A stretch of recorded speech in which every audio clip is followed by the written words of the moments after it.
We're back now at 8:11, and this morning on Today's Health, the vulnerable male. It's a universal fact that men die before women. But why has been a mystery. That question is explored in Dr. Marianne Legato's new book, Why Men Die First, in which she explains the important biological differences between the sexes. And Dr. Legato joins us now along with NBC's chief medical editor, Dr. Nancy Snyderman. Doctors, ladies, good morning to both of you. Good morning. I have to say that while I think every man and woman should read this book, it's very depressing for men.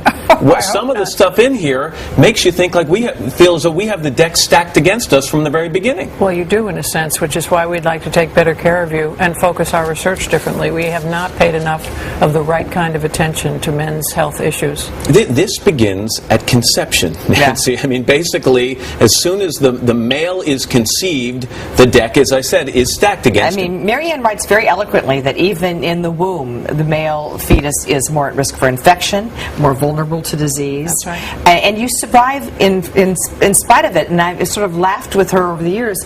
You rule the world in spite of it. So somehow by the time they make it. By the time they make it, that's right. Well, let's say that if we're lucky enough to actually make it through the pregnancy and be born, in the early stages of life, men are also, I think, 3 times more likely than women to die in the age group. I think it's in the early 20s, isn't it? Yes. So why? The deck is stacked against you, sadly. There are some biological differences.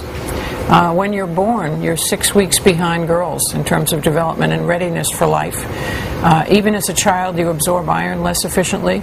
And then comes the adolescent period, which is really risky for young men because of the combination of floods of testosterone, which is the hormone that prompts people to take risks, be very ideal, passionate. But the centers of the brain, unfortunately, that have to do with judgment and deliberation and decision-making are not so well. So that combination of taking risks and having bad judgment is a very dangerous combination. Somebody described it as a Porsche without brakes. Take me further into life. Okay, now we get into middle age. What do we define middle age as these days? I'd say 40-ish. Okay, 40-ish, and even into our early 50s. Now we start to look at things in men that we don't see that early in women, in particular in the area of heart disease. Yeah. Right. That's the one that really looms. And the classic, male chest pain, an elephant sitting on one's chest, pain running down the arm. But men are vulnerable because high cholesterol levels, high stress levels, and I would argue a reluctance to sort of turn on their intuitive selves to say, ooh, I wonder if something's wrong. Well, this push through the pain kind of concept in society. We train them to suck it up. Yeah. Well, and how dangerous is that? I mean, women do tend to be more in tune to their bodies than men are, and that can have catastrophic results. Men, in fact, are very tuned, but they deny that they're ill. They resist saying they need help. And they are trained to sort of push ahead no matter what the issue is. Because society doesn't reward them if they're seen as weak. That's right. Yeah. If we have these inherent vulnerabilities, what about, do we have also some inherent strengths that give us an advantage? Well, you have more muscle power for sure, heavier bones. You're much less likely to have osteoporosis, although 1/4 of cases of older people with osteoporosis are men.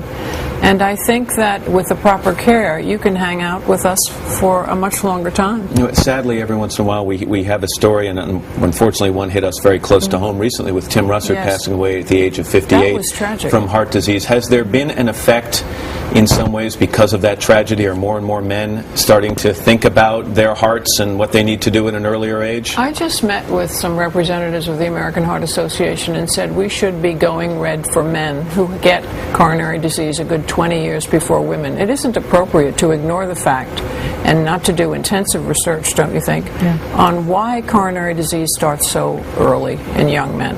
I think in some ways when I've been a proponent, as you know, for women's health for a long time, and we've had this discussion. We almost have created this schism between men's health and women's health, and there's a tendency, I think, to ghettoize either one of them when you do that, instead of talking about gender-specific medicine.